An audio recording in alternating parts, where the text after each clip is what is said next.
Hello students, कैसे हैं आप सब। आई होप आप सब बहुत अच्छे से होंगे और अपने एग्जाम्स की तैयारी में लगे होंगे। So welcome to my channel Pooja special व्याकरण क्लासेस।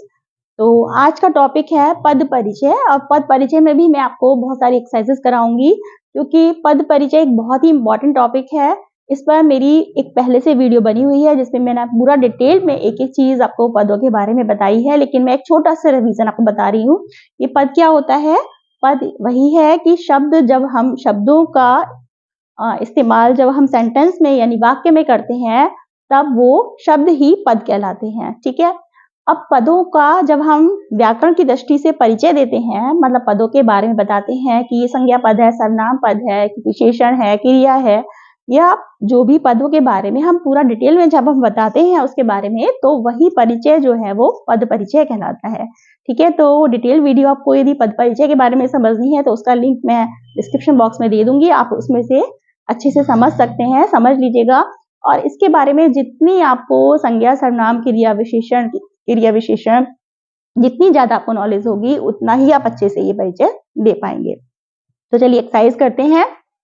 तो देखिए आप लोग के यहाँ क्वेश्चन आता है, चाहे वो सीबीएसई के स्टूडेंट के सीबीएसई बोर्ड के स्टूडेंट्स हैं, चाहे वो यूपी बोर्ड में या किसी भी आप लोग कंपटीशन की तैयारी कर रहे हैं, तो सभी में पद परिचय आता है। तो उसमें क्वेश्चन अधिकतर पहले तो ऐसे इस तरह आता है कि वाक्यों में रेखांकित शब्दों का पद परिचय दीजिए। एक वाक्य दिए जाते हैं, उसमें कुछ पदों को जो भी जिसका परिचय देना उसको रेखांकित कर दिया जाता है। जैसे कि देखिए, जैसे पहला सेंटेंस है, अविका 10वीं कक्षा में पढ़ती है। अविका क्या है, अंडरलाइंड है, अविका को रेखांकित किया गया है। तो ये हमें इस पद का परिचय देना है। ठीक है। अब अविका क्या है, एक लड़की है, तो क्या हो गया, ये पहले तो हमें ये बताना है ये संज्ञा, सर्वनाम, क्रिया, विशेषण कौन सा पद है। ठीक है। चाहे वो कहीं से भी पूछ सकते हैं, फिर उसके बारे में हमें और बताना होता है। तो अविका क्या हो गया, संज्ञा पद है। अब संज्ञा में भी कौन सी संज्ञा है ये, क्योंकि संज्ञा अविका क्या है, नाम है, इसलिए क्या है, ये व्यक्तिवाचक संज्ञा है। फिर वो लड़की है, स्त्रीलिंग हो गया। वचन क्या है, एक है तो एक वचन हो गया।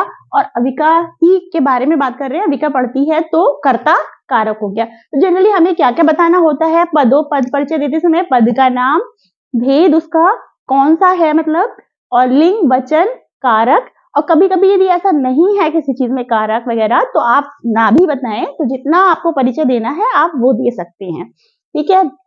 नेक्स्ट सेंटेंस देखिए, तुम किस कक्षा में पढ़ते हो।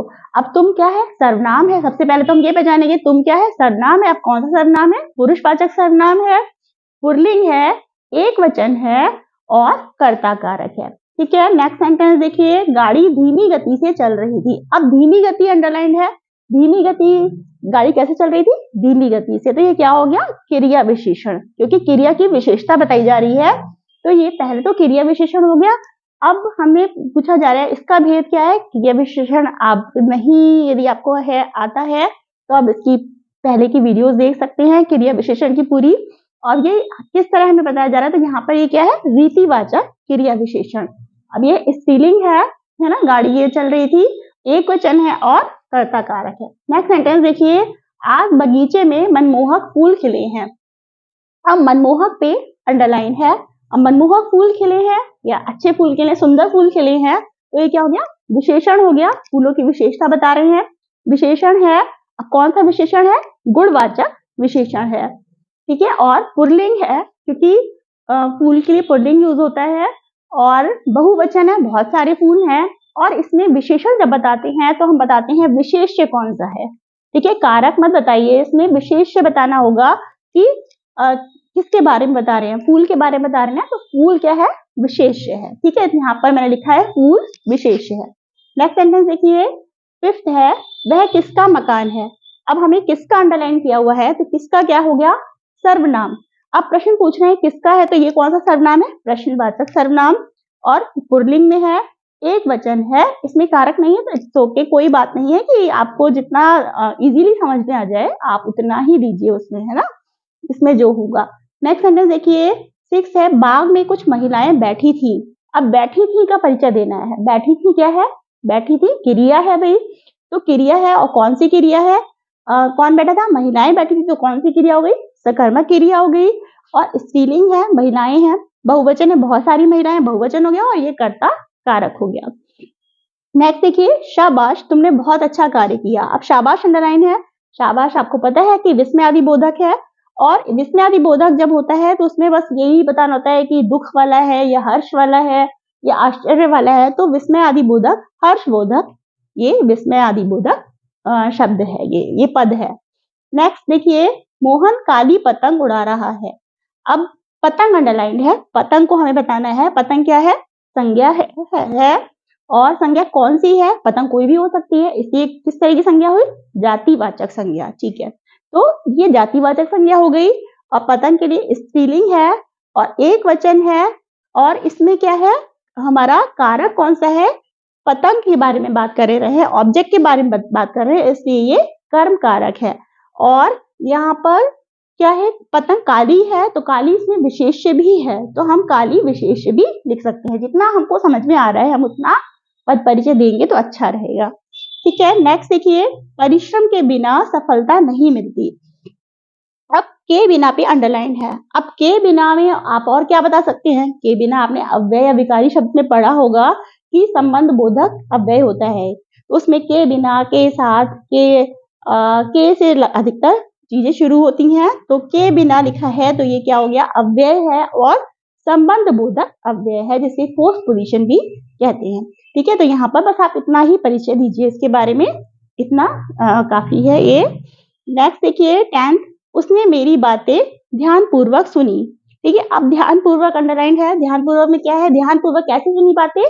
ध्यानपूर्वक, तो ये क्या हो गया? क्रिया विशेषण, क्रिया की विशेषता बताई जा रही है, तो क्रिया विशेषण है। कौन सा क्रिया विशेषण? रीतिवाचक ही है। ठीक है, और पुल्लिंग है और फिर एक वचन है। नेक्स्ट देखिए, माँ ने नौकर से सब्जी मंगाई। माँ ने नौकर से सब्जी मंगाई। नौकर अंडरलाइंड है। नौकर क्या हो गया? संज्ञा। और कौन सी संज्ञा है? कोई हम एक ही व्यक्ति के बारे में बात नहीं कर रहे हैं, तो जातिवाचक संज्ञा हो गई। पुल्लिंग नौकर है, पुल्लिंग है, एक वचन है, और कारक कौन सा है? अपादान कारक, क्योंकि अलग हो गया, खुद नहीं मंगाई, नौकर से सब्जी मंगाई है, तो ये अलग होने का भाव है, तो यहाँ अपादान कारक है। नेक्स्ट देखिए, मैं स्वयं पत्र लिखूंगा। अब स्वयं अंडरलाइंड है। स्वयं किस में आता है? सर्वनाम में आता है। सर्वनाम क्या है? निजवाचक। मैं खुद ये काम कर लूंगा। जब कहीं भी ये वाली बात की जाती है, मैं स्वयं कर लूंगा, तो निजवाचक सर्वनाम होता है। पुल्लिंग है, एक वचन है और कर्ता कारक है। फिर नेक्स्ट देखिए, मैंने उसे एक पुस्तक दी। अब केवल दी पे अंडरलाइन है। ठीक है, दी है ना, दी में भी आपको बहुत सारी चीजें बतानी पड़ेगी। दी क्या है? क्रिया हो गई, है ना, दी क्रिया है। अब कैसी क्रिया है? क्रिया में हमें अधिकतर यही बताना पड़ता है कि कौन सी सकर्मक है या अकर्मक है। तो क्या दी? पुस्तक दी, इसलिए सकर्म है, इसलिए सकर्मक क्रिया हो गई। और पुस्तक स्त्रीलिंग हो गया, एक वचन है, और इसमें हमारे पास यदि हमें कारक समझ में नहीं आ रहा, हम काल बता सकते हैं। पुस्तक दी थी मतलब पहले की बात है, तो ये क्या हो गया? भूतकाल। ठीक है, तो आप इसमें काल बता दीजिए, भूतकाल। जितना आपको समझ में आया उतना परिचय उसका दीजिए। एक नेक्स्ट लास्ट सेंटेंस देखिए, पाप से घृणा करो, पापी से नहीं। ठीक है, अब पाप शब्द जो है अंडरलाइंड है। पाप से, पाप क्या शब्द क्या है? संज्ञा है। और संज्ञा कौन सी है? ये आपकी 3 तरह की संज्ञा होती है, पता है आपको, तो ये भाववाचक संज्ञा में आ गया। तो अब इसके बारे में और परिचय आप ना दें या दे दें तो ऐसा कुछ नहीं है इसमें, आप इतना ही मेन आपसे यही पूछा गया है, तो इसमें आप भाववाचक संज्ञा बता सकते हैं।